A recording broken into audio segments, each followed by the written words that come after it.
बिस्मिल्लाहिर्रहमानिर्रहीम। अस्सलाम वालेकुम दोस्तों, वफाकी हुकूमत की तरफ से पेट्रोलियम मसनूआत की कीमतों में इजाफा जारी है और गुज़िश्ता 10 दिनों के अंदर गवर्नमेंट ने दूसरी बार पेट्रोलियम मसनूआत की कीमतों में इजाफा कर दिया है और अब पेट्रोल और डीजल की कीमत 200 रुपये लीटर से भी ऊपर चली गई है। और दूसरी तरफ अवामी हलकों में भी गवर्नमेंट के ख़िलाफ़ गमो गुस्से की लहर पाई जा रही है और लोग मुख्तलिफ अंदाज में अपना अपना एहतजाज भी रिकॉर्ड करवा रहे हैं। ऐसा ही एक दिलचस्प वाक़या इस्लामाबाद एयरपोर्ट के अंदर पेश आया। एयरपोर्ट के एक मुलाजिम हैं जिनका नाम आसिफ इकबाल है। उन्होंने डायरेक्टर जनरल सिविल एविएशन के नाम एक लेटर लिखा जिसमें ये मौक़िफ़ इख्तियार किया गया कि पेट्रोल की कीमत बहुत ज़्यादा बढ़ चुकी है, इसलिए उनका अपनी ट्रांसपोर्ट पर आना जाना नामुमकिन हो गया है। इसलिए उन्होंने कहा कि इदारे की तरफ से मुझे इजाज़त दी जाए कि मैं अपनी गधा गाड़ी एयरपोर्ट के अंदर ला सकूं ताकि मैं उस गधा गाड़ी पर डेली अपनी ड्यूटी पर आ जा सकूं। उन्होंने कहा कि महंगाई इतनी बढ़ चुकी है कि अदारे ने ट्रांसपोर्ट की सहूलत बंद कर दी है और इसके अलावा ना तो फ्यूल अलाउंस मिलता है और ना ही अदारे ने हमें कोई पिक एंड ड्रॉप की सहूलत दी है।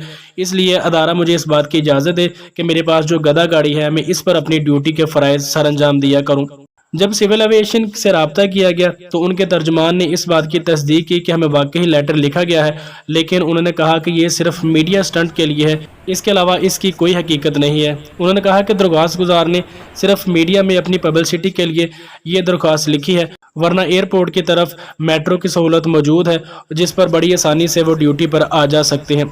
दोस्तों, अगर देखा जाए तो ये उनका अंदाज़ तो बेशक फ़नी है एहतजाज रिकॉर्ड करवाने का, लेकिन जो सूरत हाल अब महंगाई की हो चुकी है और जितना पेट्रोल और डीजल महंगा हो गया है, एक मुलाजिम बंदे के लिए ये बहुत ही मुश्किल हो गया है कि वो अपनी तनख्वाह से 8-10 हज़ार महीने का पेट्रोल डलवाए और अपनी ड्यूटी के फ़राइज़ सर अंजाम दे, क्योंकि उसकी तनख्वाह इतनी ज़्यादा नहीं होती कि वो इतना महंगा पेट्रोल डलवा सके। इसलिए हुकूमत को भी चाहिए कि मुलाजमीन के लिए अलहदा से फ्यूल अलाउंस का बंदोबस्त किया जाए ताकि वो अपनी तनख्वाह में से पेट्रोल डलवाने की बजाय उस अलाउंस से अपने आने और जाने का जो है वो बंदोबस्त कर सकें।